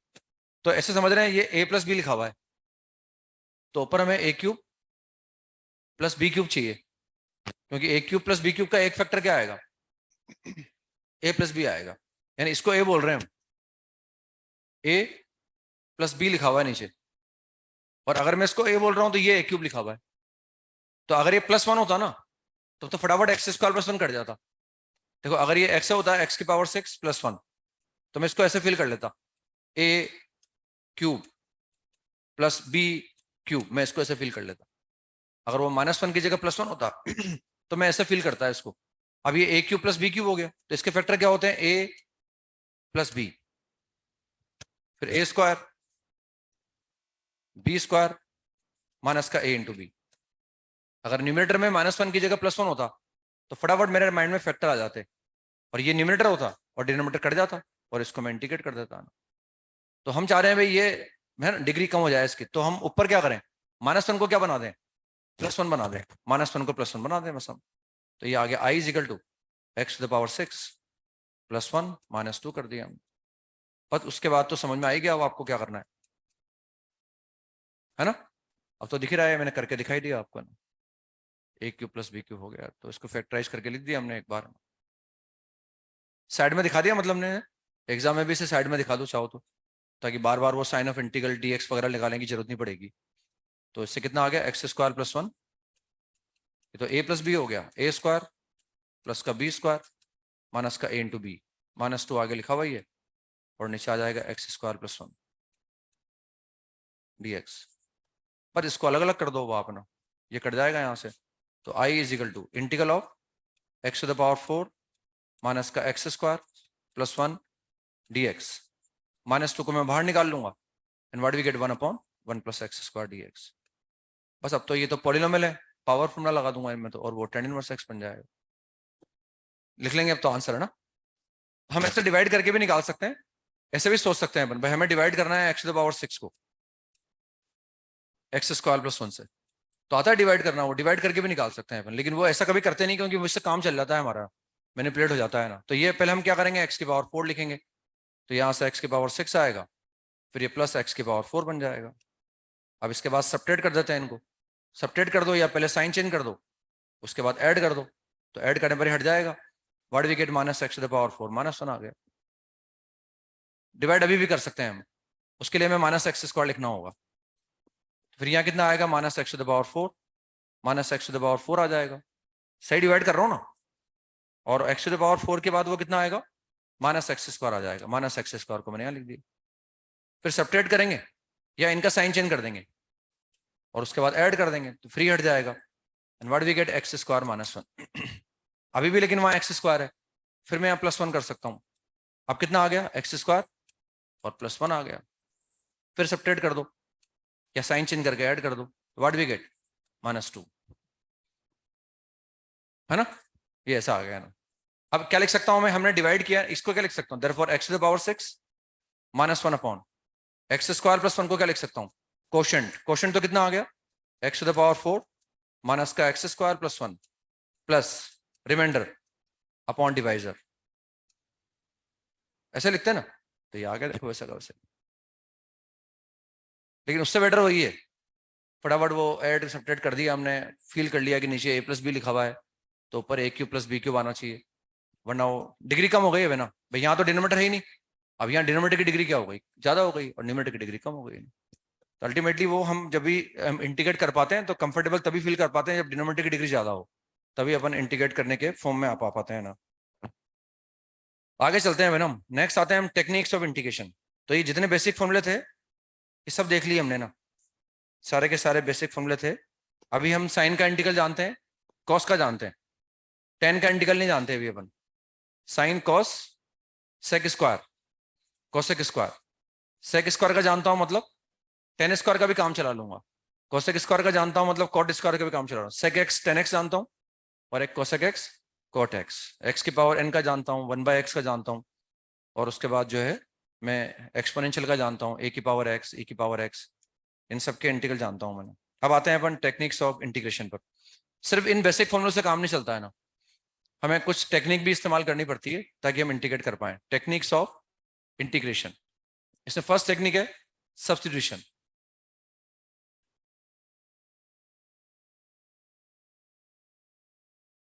Substitution, first technique is this. अब सब्स्टिट्यूशन का बहुत मेजर रोल है मैथमेटिक्स में, हम जब से पढ़ते आए हैं तब से ये सब्स्टिट्यूशन कर रहे हैं, right from inverse trigonometry. Inverse trigonometry में हमने सिखाया था भाई x square plus a square हो तो पुट कर दो x is equal to a tan theta, x square minus a square हो x is equal to a sec theta put कर दो, a square minus x square हो x is equal to a sin theta, x is equal to a cos theta put कर दो। Limit पढ़ते हैं, limit में ही put करते हैं x is equal to 1 + h, x is equal to 1 - h। Differentiation पढ़ा हमने, वहां भी हम पुट करते हैं ना। तो पुट करने से सवाल आसान हो जाता है। बट जब सवाल बहुत कॉम्प्लिकेटेड लग रहा हो, लिमिट में भी ये करते हैं, बहुत कॉम्प्लिकेटेड लग रहा हो तो पुट कर देते हैं x इजिकल टू 2 + h। तो पुट करने से वो सवाल थोड़ा आसान हो जाता है दिखने में ना। तो सब्स्टिट्यूशन का एडवांटेज यही है कि सवाल दिखने में आसान हो जाएगा, ये करने के बाद सवाल सोल्व तो फिर भी करना पड़ेगा आप, लेकिन दिखने में थोड़ा सा कंफर्टेबल लगे। अब सब्स्टिट्यूट किसको करेंगे, जिसको देखकर डर लग रहा हो, जो प्रॉब्लम क्रिएट कर रहा हो, या जिसका डेरिवेटिव सवाल में मौजूद हो, उसको पुट कर दो।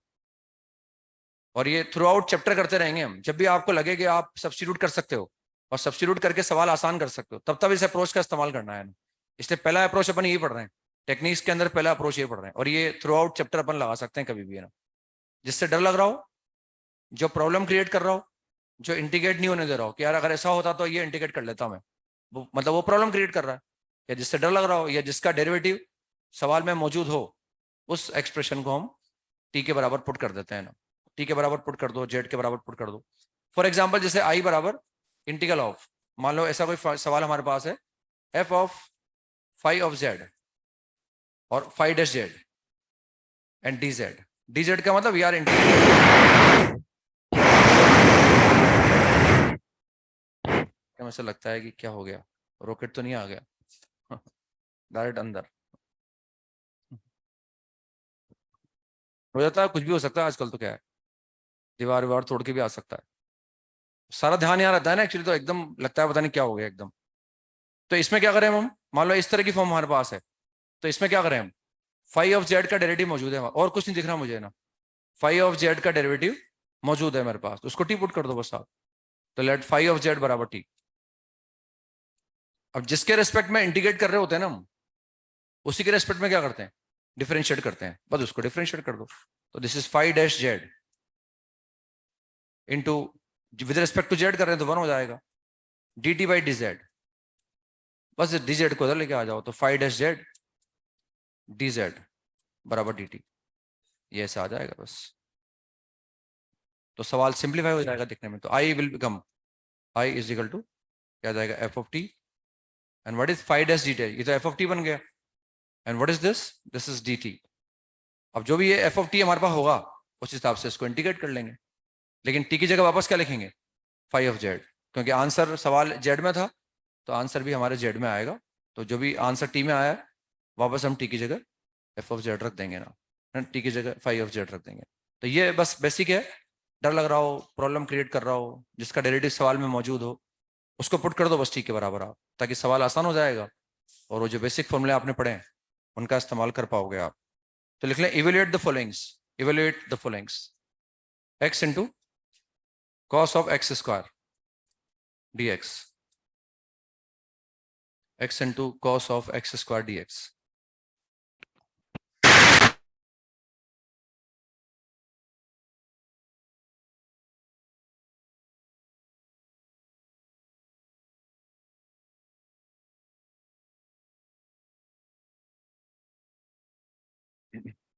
हो गया? तो किससे दिक्कत आ रही है, cos का एंगल लीनियर नहीं है एक्चुअली, cos का एंगल लीनियर नहीं है, इसलिए मैं इंटीग्रेट करने के बारे में सोच ही नहीं पाऊंगा। या हम ये देखें कि भाई एक तो वो प्रॉब्लम क्रिएट कर रहा है, या हम देखेंगे किसका डेरिवेटिव मौजूद है, एक्स स्क्वायर को, एक्स स्क्वायर को टी मान लो नो, तो लेट एक्स स्क्वायर बराबर टी, तो इससे आ गया 2x, उधर से dx आ जाएगा dt। अब पूरा सवाल टी में लाना है बस मुझे ना। तो i इज इक्वल टू के what is x dx, x dx is dt by 2, तो हाफ तो बाहर निकाल लिया मैंने, dt को लास्ट में लिखेंगे हम, तो ये मैंने इसको टी में कन्वर्ट कर लिया।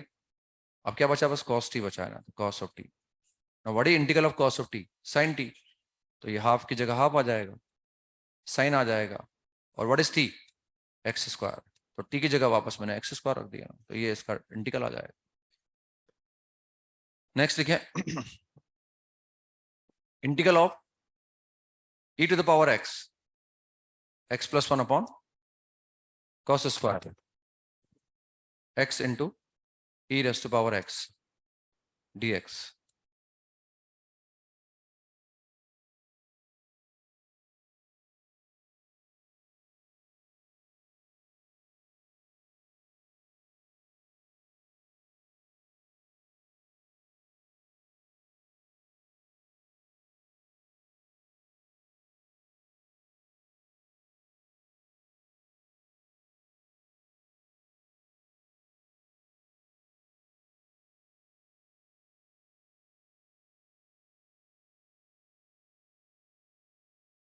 हो गया ना? तो बिल्कुल साफ साफ दिख रहा है कि sec स्क्वायर थीटा लिखा हुआ है, लेकिन उसका जो थीटा है वो लीनियर नहीं है ना, तो मुझे इस थीटा से दिक्कत है ना, ये sec स्क्वायर थीटा लिखा हुआ है, तो sec स्क्वायर से दिक्कत नहीं है, लेकिन थीटा लीनियर नहीं है ना, मैं इसको पुट कर देता हूँ टी के बराबर, तो x into e raised to power x बराबर टी। हो सकता है मैं ये देख नहीं रहा हूँ कि इसका डेरिवेटिव ऊपर लिखा हुआ है, हो सकता है ये नहीं दिख रहा हो, लेकिन ये दिख रहा है भाई ये प्रॉब्लम क्रिएट कर रहा है, एंगल इज नॉट कंफर्टेबल, तो उसको पुट कर दिया टी के बराबर। अब लगा दो डिफरेंशिएशन, एक्स इंटू ई की पावर एक्स, फिर ई की पावर एक्स इंटू 1, उधर से dx आ जाएगा और dt हो जाएगा, तो this is e to the power x into x plus 1 dx बराबर कितना आ गया, dt आ गया ना, तो ये पूरा dt में चला जाएगा, तो i इज इक्वल टू, तो ये कितना हो गया, sec स्क्वायर t हो गया और वो dt हो गया, तो 10t is the answer, and what is t, x into e raised to power x plus c, this is the answer. तो ऐसे इसको कर दो डिफरेंशिएट में,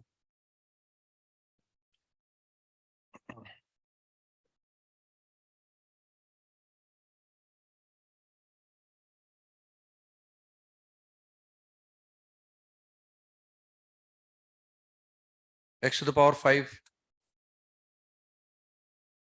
x to the power 5 upon 1 plus x to the power 12 dx।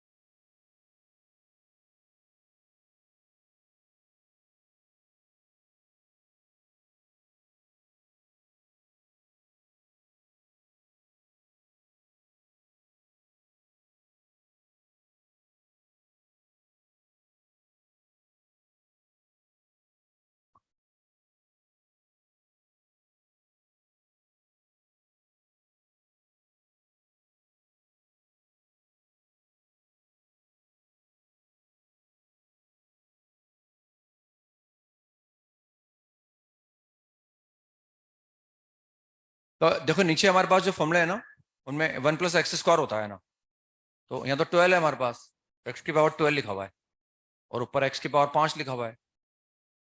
तो काश नीचे x⁻6 होता, x⁻6, तो x⁻6 को क्या करते हैं अपन, t मान लेते, तो उससे ऊपर dt में कन्वर्ट हो जाता हो। तो वही कन्वर्ट करना पड़ेगा। मैं i इज इक्वल टू, इसको मैंने x⁻5 लिखा और इसको लिखा 1 + x², और ये लिख सकता हूं मैं x⁻6 dx। ठीक है ना? मतलब ऐसा नहीं है कि भाई अगर ये सवाल होता हमारे पास 1 + x⁻6 का होल स्क्वायर dx ये होता मान लो, तो इसको मैं ऐसा फील नहीं कर सकता था कि 1 + x² लिखा हुआ है और इसका इंटीग्रल भी लिखूंगा tan इनवर्स x। तो वो 1 + x² का फॉर्मूला कब लगाते हैं अपन, जिसमें x क्या हो, लीनियर हो हमारे पास। ये लीनियर नहीं है ना, इससे इस लगता है कि 1 + t² हो गया, tan inverse t, tan inverse x⁻6 answer नहीं आएगा इसका, वो इंटीग्रेट नहीं कर सकते उसको वैसे अपन, इसलिए वो x⁻5 दे रखा है बचाने के लिए उन्होंने। अब इस x⁻6 को t पुट कर दो, तो पुट x⁻6 बराबर t, तो उससे कितना आ गया 6 × x⁻5 dx बराबर dt आ जाएगा। बस अब सवाल टी में लाना है अपने को ना, तो what is x⁻5 dx, 1/6 dt, और ये कितना हो गया 1/1 + t²। मतलब इसको इंटीग्रेट कर सकते हैं, तो tan इनवर्स t आ जाएगा, this is tan inverse t 1/6 and tan inverse of t, and t is basically x⁻6 + c, ये आ जाएगा।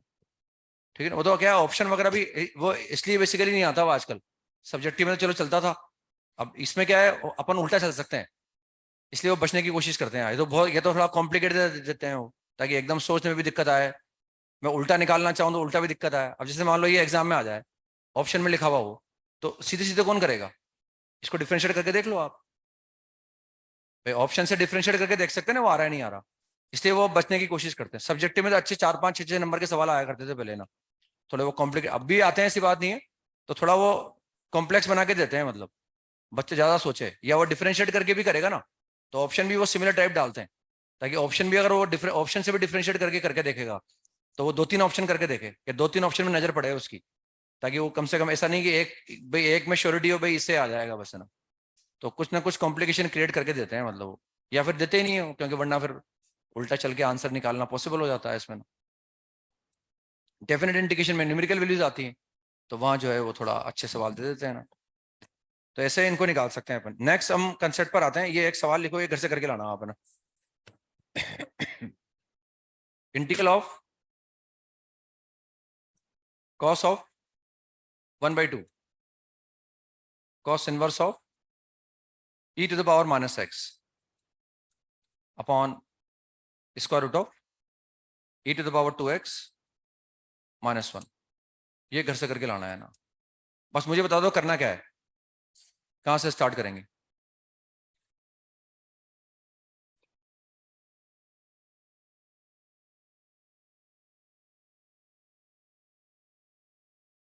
भाई जो कॉस का एंगल है वो क्या है, दैट इज नॉट लीनियर, बस उसी को टिक पुट कर दो आप। भाई ये एंगल अगर अच्छा लीनियर होता, भाई कॉस है ना, कॉस से दिक्कत नहीं है अपने को, लेकिन ये जो एंगल है लीनियर नहीं है ना, दिस इज नॉट लीनियर, पर इसी को टिक पुट कर दूंगा मैं, और पूरे सवाल को टी में कन्वर्ट करने की कोशिश करूंगा, है ना। यही मैं कर सकता हूँ, यही मेरी नजर टिकी, भाई यही दिक्कत है मुझे, तो इससे दिक्कत आ रही है, इसी को टिक पुट कर दो बस आप। उसका लॉजिक भी है क्यों दिक्कत आ रही है, क्योंकि वो लीनियर नहीं है ना, मुझे कॉस का एंगल लीनियर चाहिए होता है ना, एक्स हो, वो 2x हो, वो 3x + 4 हो, कोई दिक्कत नहीं है, लेकिन वो लीनियर नहीं है, तो उसको मैं टी मान लूंगा, और टी मान के पूरे सवाल को टी में कन्वर्ट करने की कोशिश करूंगा। जगह छोड़ दो आप, इसको करके लाना है ना। अब ये सब्स्टिट्यूशन का यूज करके हमने 2 फॉर्मूले जनरेट कर लिए हैं, 2 फॉर्मूले जनरेट कर लिए, इनको या तो हम माइंड में रखेंगे तो बार बार पुट करने से बच जाएंगे, ठीक है। बोर्ड वगैरह में तो हमें पुट करके दिखाना ही होगा, पूरा प्रोसेस करके दिखाना होगा, हमारा जो एग्जाम है वो ऑब्जेक्टिव होता है मेन वगैरह एडवांस वगैरह का, तो उसमें हम इन फॉर्मेट को अगर दिमाग में रखेंगे तो पुट करने का टाइम बचा सकते हैं अपन, है ना। तो इसमें फर्स्ट फॉर्मेट हमारे पास ये है कि integral of f(x⁻n f(x⁻n) into f'(x) dx, यानी एक फंक्शन है उस पर कुछ पावर है, उसका डेरिवेटिव आगे लिखा हुआ है ना, तो इसका इंटीग्रल होगा f(x⁻n+1 upon n+1, plus c. n is not equal to -1, where n is not equal to -1, where n is not equal to -1. ये इसको दिमाग में बसाएंगे हम, है ना, अदरवाइज प्रोसेस तो वही है कि हम पुट कर देंगे। पुट किसको करेंगे? एफ एक्स को पुट कर देंगे। क्यों पुट करेंगे? क्योंकि उसका डेरिवेटिव आगे लिखा हुआ है, एफ डेस एक्स आगे लिखा हुआ है ना। तो ये जब भी देखेंगे हम ऐसा कुछ, ये दो फंक्शन मल्टीप्लाई हो रहे हो, है ना, दो फंक्शन मल्टीप्लाई में हो या एक डिवाइड हो रहे हो, न्यूमरेटर में हो डिनोमिनेटर में हो, तो हम ये फॉर्मेट क्रिएट करने की कोशिश करेंगे कि एफ एक्स की पावर एन और क्या उस एफ एक्स का डेरिवेटिव आगे लिखा हुआ है क्या। और अगर हमने फील कर लिया कि हाँ वो सवाल ऐसे लिखा हुआ है, फिर पुट वगैरह मत करो, आप डायरेक्ट फॉर्मूला लगा दो, एफ एक्स की power N plus one upon, यानी जो पावर जो भी है उसमें एक जोड़ दिया और जो नई पावर आई उससे डिवाइड कर दो या उसके रेसिप्रोकल से मल्टीप्लाई कर दो। सेकंड इसमें यह है कि अगर n -1 कर दिया मैंने, अगर n -1 हो जाएगा तो फिर ये ऐसे बन जाएगा F dash X upon F X, F dash X upon F X, फिर ये ऐसे बन जाएगा और इसका इंटीग्रल आ जाएगा ln mod F X plus C, ln of mod F X plus C, इसका इंटीग्रल आ जाएगा। यानी जब भी न्यूमरेटर और डिनोमिनेटर की फॉर्मेट में लिखा हुआ हो तो ये एफर्ट तो करो ही करो आप। क्या नीचे का डेरिवेटिव ऊपर लिखा हुआ है क्या? क्या नीचे का डेरिवेटिव ऊपर लिखा हुआ है? लिखा हुआ है, यस, डायरेक्ट आंसर लिख दो आप, ln mod F X plus C. अब ये कैसे आया समझ में आ गया मेरे हिसाब से ना। इसको निकालने के लिए क्या करेंगे? पुट कर देंगे, पुट एफ एक्स बराबर टी, एफ एक्स को टी पुट कर दिया, therefore F dash x D x बराबर कितना आ गया? डी टी आ गया ना। तो ये क्या हो गया? I is equal to, this is I is equal to integral of T raise to power N D T हो गया ना, and this is T to the power N plus one upon N plus one आ जाएगा। What is T? T is F X, तो F x की power N plus one upon, board वगैरह में करके दिखाएंगे वरना भले ही फील हो जाए, लेकिन ऐसे पुट करके वहां दिखाएंगे पूरा प्रोसेस करके। ये भी आ गया समझ में, है ना। मैं एफ एक्स को टी पुट कर दिया तो डी टी अपॉन टी आ गया वो, है ना, डी टी, और डी टी अपॉन टी यानी वन अपॉन टी का इंटीग्रल क्या हो गया? ln mod टी, और टी की जगह एफ एक्स रख दिया हम। तो ऐसे बनाने की कोशिश करेंगे। मल्टीप्लाई हो रहे हो, दो फंक्शन मल्टीप्लाई हो रहे हो, देखेंगे भाई एक एफ एक्स की पावर एन, एक एफ डेस एक्स है क्या, न्यूमरेटर डिनोमिनेटर की फॉर्म में लिखा हुआ हो, नीचे का डेरिवेटिव ऊपर लिखा हुआ है क्या, ये एफर्ट करने की, और लग जाए एकदम फील हो जाए भाई हाँ है ऐसा, तो डायरेक्ट फॉर्मूला लगा दो बस, इसमें पुट करने की जरूरत नहीं है। जैसे for example evaluate the followings, integral of tan inverse X का whole square upon 1 + x square, ये इंटीग्रेट करना है मुझे। अब देखो अगर वो फॉर्मूला दिमाग में भी नहीं आएगा ना, वो देखो प्रैक्टिस करने से आएगा, धीरे धीरे हम कोशिश करेंगे, मैं बताऊंगा सवाल करके आपको ना, तो वो आएगा। अगर मेरे दिमाग में वो नहीं आ रहा है तो बेसिक कंसेप्ट क्या है उसमें? सब्स्टिट्यूशन। तो ये तो दिमाग में आ ही सकता है इसको देखकर कि मैं tan इनवर्स एक्स को क्या करूं? टी पुट कर, क्योंकि इसका डेरिवेटिव लिखा हुआ है ना, भाई इतना तो सोच ही सकता हूं ना मैं। लेकिन हम वो सब्स्टिट्यूशन से लाए हैं, लेकिन अगर वो मान लो वो फॉर्मेट एकदम दिमाग में आ जाएगा तो टाइम बचेगा बस हमारा, है ना। जब टिक करने का काम होगा हमारा तो फिर वो टाइम बच जाएगा और डायरेक्ट टिक कर देंगे फिर अपने ना। वरना ये तो दिमाग में आ ही रहा है कि भाई tan इनवर्स एक्स को मैं टी पुट कर दूं, उसके बाद तो अपने आप रास्ता खुल जाएगा। अब यहाँ न्यूमरेटर डिनोमिनेटर की फॉर्म में लिखा हुआ है, तो ऐसा नहीं है कि भाई न्यूमरेटर डिनोमिनेटर की फॉर्म में हो तो मैंने कोशिश कर ली भाई नीचे का डेरिवेटिव ऊपर है क्या, नहीं है भाई नीचे का डेरिवेटिव, तो ये ऐसा लिखा हुआ है, ये ऐसा लिखा हुआ है tan इनवर्स एक्स, मैंने इसको रीअरेंज किया ना, कि ऐसा लिखा हुआ है एफ एक्स की power n into f dash x, ये ऐसा लिखा हुआ है ना, एफ एक्स की पावर एन, और ये एग्जैक्टली एफ डेस एक्स है, तो मुझे कोई पुट करने की जरूरत नहीं है बिना। तो क्या करूं मैं? एफ एक्स की पावर एन प्लस वन, बड़ी एन प्लस वन 3, और उसका रेसिप्रोकल क्या है 1/3 plus c, this is the answer. ये ऐसे फिल करके डायरेक्ट लिख दूंगा मैं, है ना भाई। वो एकदम जनरेट कर लिया ना हमने, हमारे माइंड में था, वरना कोई बात नहीं, पुट करते तो डी टी बन जाता, वो टी स्क्वायर बनता, t3/3 आता, फिर टी की जगह फिर रख देते अपन, है ना। वो फॉर्मेट दिमाग में आ जाएगा तो पुट करने से बच जाएंगे, और क्या बस, है ना। बोर्ड वगैरह में हो तो पुट करके दिखाएंगे पूरा, है ना, तब जाके कैलकुलेट कर पाएंगे। देखिए integral of sec x into ln of sec x plus tan x,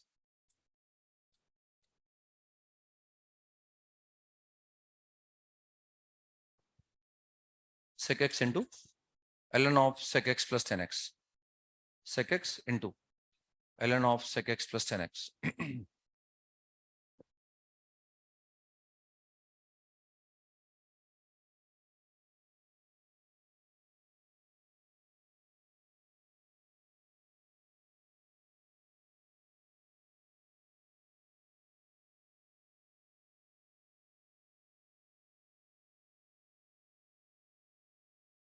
अब इसको डिफरेंशिएट करने पर तो ये नहीं आ सकता, हम जानते हैं। क्या इसको डिफरेंशिएट करने पर ही आएगा? कोशिश करके देखनी पड़ेगी। ये तो गारंटी है इसको डिफरेंशिएट करने पर ये नहीं आएगा, क्योंकि इसका derivative sec x into 10x होता है। अब हमें ये कोशिश करनी पड़ेगी क्या इसका डेरिवेटिव ये है क्या, तो उसके लिए एफर्ट करना पड़ेगा आपको। पहले डायरेक्ट दिख रहा था या डायरेक्ट नहीं दिख रहा था, थोड़ी कोशिश कर ली हमने, लेकिन इसको डिफरेंशिएट करके नहीं देखेंगे हम, इसको डिफरेंशिएट करके देखेंगे। और क्या आ रहा है वो, sec x आ रहा है 1 sec x प्लस 10x, फिर ऊपर आया sec x का, तो sec x 10x, sec square x, sec x common ले लिया, तो sec x plus 10x cut गया, तो उसका डेरिवेटिव क्या आ गया, sec x आ गया। यानी ये sec x का इंटीग्रल है, इसका मतलब, यानी ये sec x का इंटीग्रल है, क्योंकि इसको डिफरेंशिएट करने पर अगर sec x आ रहा है तो इसका इंटीग्रल क्या है, sec x का इंटीग्रल क्या हो गया, यही तो डिफरेंशिएट है ना भाई। fx को डिफरेंशिएट करने पर gx आ रहा है, तो gx का इंटीग्रल क्या हो गया, fx हो गया ना। तो derivative of this is sec x, है ना। इसको तो पुट करने का फायदा नहीं है, डेरिवेटिव आगे लिखा हुआ नहीं, इसको पुट किया हमने, बताओ निकाल के आ गया डेरिवेटिव, है ना। बस अब इसको पुट कर देंगे, या फिर ऐसे फील कर लेंगे, i is equal to ln of sec x 10x, sec x plus 10x, ये तो हो गया fx, ये इसकी पावर हो गई 1, और ये हो गया f डैश x,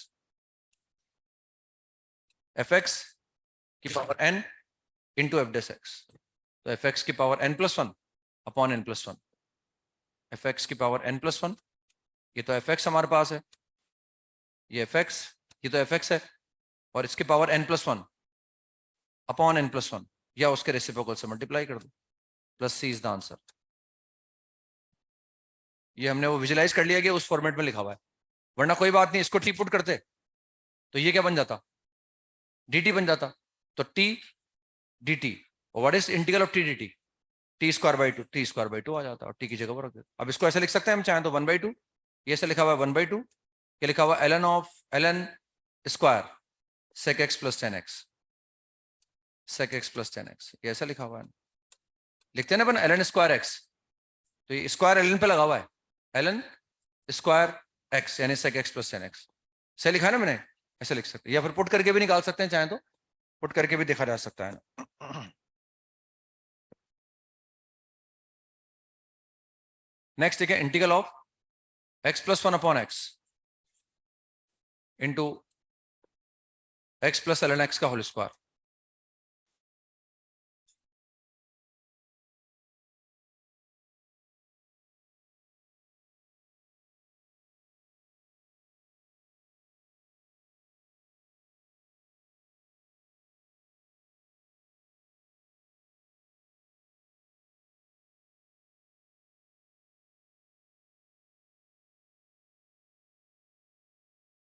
हो गया।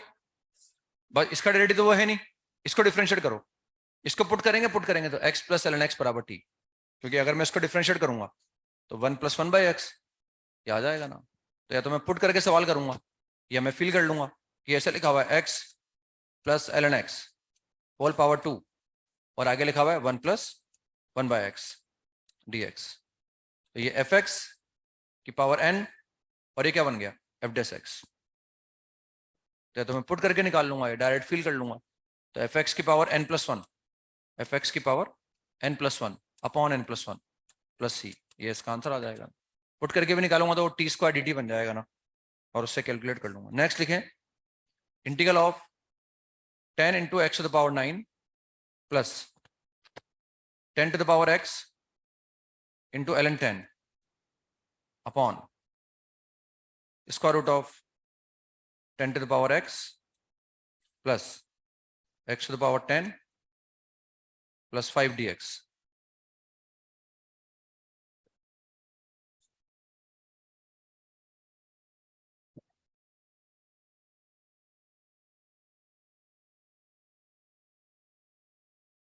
पर हम सब्स्टिट्यूशन नहीं रहे, सब्स्टिट्यूट ही कर रहे हैं हम, लेकिन सब्स्टिट्यूट करके दो फॉर्मूले हमारे दिमाग में फिर सेट किए हमने ना, कि भाई अगर मैं वैसे विजुलाइज कर पाया तो मैं जल्दी से आंसर लिख पाऊंगा, है ना।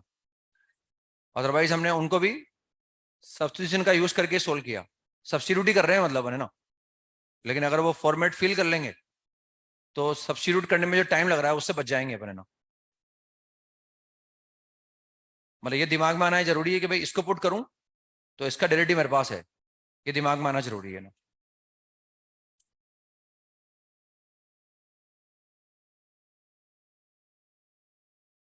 हो गया। तो एक तो साफ साफ दिख रहा है भाई, इसको डिफरेंशिएट करो वो आ जाएगा। तो या तो मैं इसको पुट कर दूंगा टी और सवाल सोल्व कर लूंगा ना। ठीक है ना। अब हम देख रहे हैं भाई ये एफ एक्स की पावर क्या है, माइनस हाफ है। ये तो बात तो पकड़ में आ गई, मैं सवाल तो हो गया है ना। अब पुट कर लूंगा, सवाल को कन्वर्ट कर लूंगा, कैलकुलेट कर लूंगा। ये ऐसे लिखा हुआ है देखो आप, इंटीग्रल ये 10 to the power x, 10 to the power x plus x to the power 10 and plus 5 whole power minus half, ये ऐसे लिखा हुआ है। तो एफ एक्स की power n, what is f dash x? F dash x is 10 to the power x into l n 10 plus 10 into x to the power 9 and d x. मैंने इसको ऐसे फिल कर लिया, इसको ऐसे फिल कर लिया हमने, एफ एक्स की power n into f dash x. तो डायरेक्ट आंसर क्या आ गया, एफ एक्स की power N plus one upon N plus one. No what is n plus one, what is n plus one? तो power half आ गई और half का रेसिप्रोकल तो यहाँ 2 आ गया ना। एक्स की पावर 10 प्लस 10 की power x plus 5 plus c is the answer. ये आंसर लिख दिया हमने। अरे ये अपन फील कर रहे हैं है ना, थोड़ा समय लगेगा इसमें ना अपन ऐसे फील करने में, लेकिन अगर ऐसे फील कर पाएंगे वो तो यूं मानोगे इसको अरेंज करके अपने आप को मुझे समझाने में टाइम लग रहा है क्योंकि मुझे लिख के समझाना पड़ रहा है। आप समझोगे तो जल्दी समझोगे। तो अगर ये दिमाग में आ गया तो फिर पुट करने का जो टाइम लग रहा है ना उससे बच जाएंगे अपन। या कोई बात नहीं, अगर वो दिमाग में नहीं आया तो भी पुट करना तो दिमाग में आ ही रहा है, भाई मैं पुट कर लूंगा और पुट करके मेरा काम चल जाएगा डायरेक्ट। वो एन प्लस वन हमारे पास हाफ हो गया तो पावर में हाफ आ गया, फिर हाफ का रेसिप्रोकल 2 आया, 2 से मल्टीप्लाई कर दिया मैंने, तो फटाफट आंसर लिख पाए अपन, कैलकुलेट करके लिख दिया हमने। लिखे एक और लिखे next, integral of x minus one upon square root of 2x square minus 4x and plus 1. Solve this. X minus 1 upon square root of 2x square minus 4x plus 1.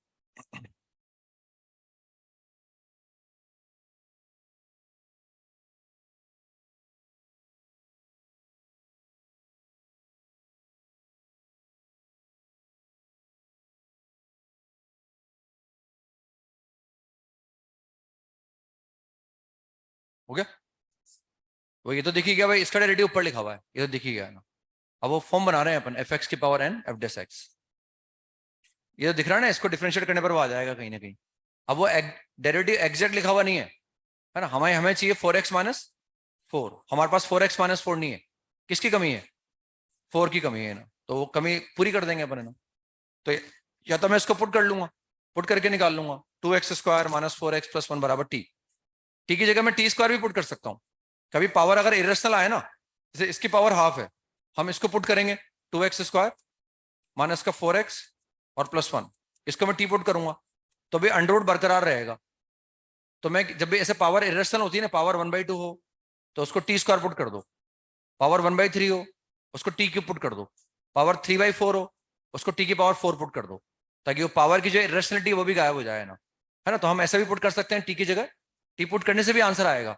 हम टी स्क्वायर भी put कर सकते हैं, ऐसा भी कर सकते हैं। तो हमें मालूम तो पड़ गया पुट करना है क्या करना है। या फिर अब मैं ऐसा फील कर सकता हूँ ना कि मैंने इसको लिखा 2x स्क्वायर माइनस का 4x प्लस 1 और पावर कितनी है माइनस हाफ, तो एफ एक्स की पावर एन हो गया है ना। What is derivative of this, 4x minus 4, तो मेरे पास 4 की कमी है, तो ये 4 की कमी पूरी कर ली हमने ना। ये डेरिवेटिव एग्जैक्टली क्रिएट कर दिया हमने। अब इसके लिए हमें 1/4 करना पड़ेगा, तो ये 1/4 कर दी। तो ये एफ एक्स की power n into f dash x. अब आंसर क्या आएगा, 1/4 की जगह 1/4 रहेगा। व्हाट इज एफ एक्स की power N plus one, what is n plus one, half, half का मतलब अंडर रूट हो गया, और हाफ का रेसिप्रोकल कितना हो गया, हाफ का रेसिप्रोकल 2 हो गया, तो यहाँ 2 आ जाएगा और plus c is the answer. या फिर पूरा पुट करूंगा, पूरा पुट करके टी में लाऊंगा, फिर इंटीग्रेट करूंगा, फिर टी की जगह वो रखूंगा, तो सब तरीका वो भी दिमाग में आ रहा है, क्योंकि पुट करना अगर हमारे माइंड में आ गया तो फिर कोई दिक्कत नहीं। एक सवाल ये भी लिखें, ये भी करके लाना है हमें, integral of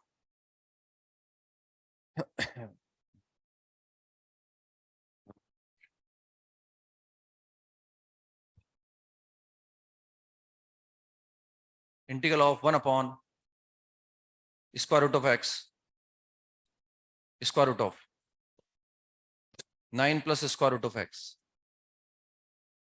plus square root of 4 plus square root of 9 plus square root of x dx। ये इंटीग्रेट करके लाना है ना। तो कल कंटिन्यू करते हैं ना हम। होमवर्क लिख लो आप जो करके लाना है ना। होमवर्क में हमें मैट्रिक्स एंड डिटर्मिनेंट में हम आ गए शायद एक्सरसाइज 3 का पार्ट 1 चल रहा है हमारे। एक्सरसाइज 3 का पार्ट 1 10 तक आ गए ना हम। तो क्वेश्चन नंबर 11 से लेकर क्वेश्चन नंबर 15 करने और एक्सरसाइज 3 का पार्ट 2 कहाँ तक आ गए इसमें 30 तक आ गए। 31 से लेकर 35 तक करना है ना। फिर इनडेफिनेट में आ जाते हैं। इनडेफिनेट इंटीग्रेशन इसमें एक्सरसाइज 1 का पार्ट 1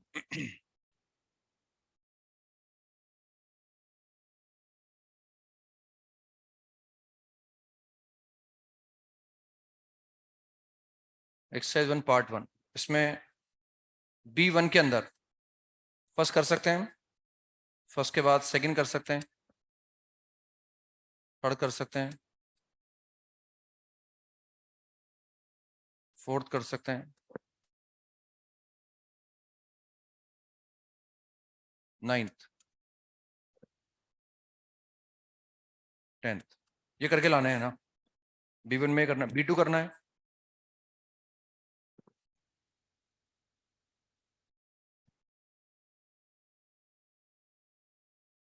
एक्सरसाइज 1 का part 2 A3 B1 B2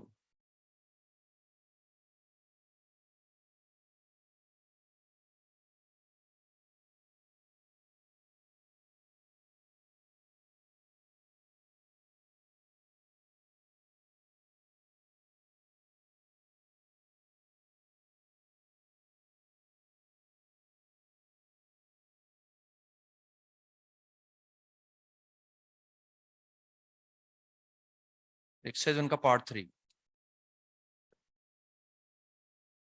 first second तो कर लिया ना इसमें हमने।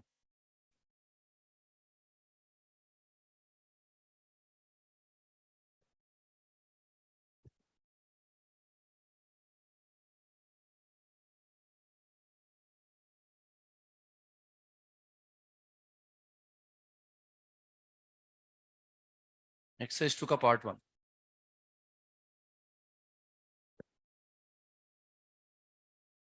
क्वेश्चन नंबर 3 ये करके लाने चलो ना। या एक एक्सरसाइज 2 का पार्ट एक तो सवाल और लिख लो आप। एक्सरसाइज 2 का पार्ट 2 फर्स्ट करना है। फर्स्ट के बाद 4 करना है। बाद 5 करना है। ये करके लाने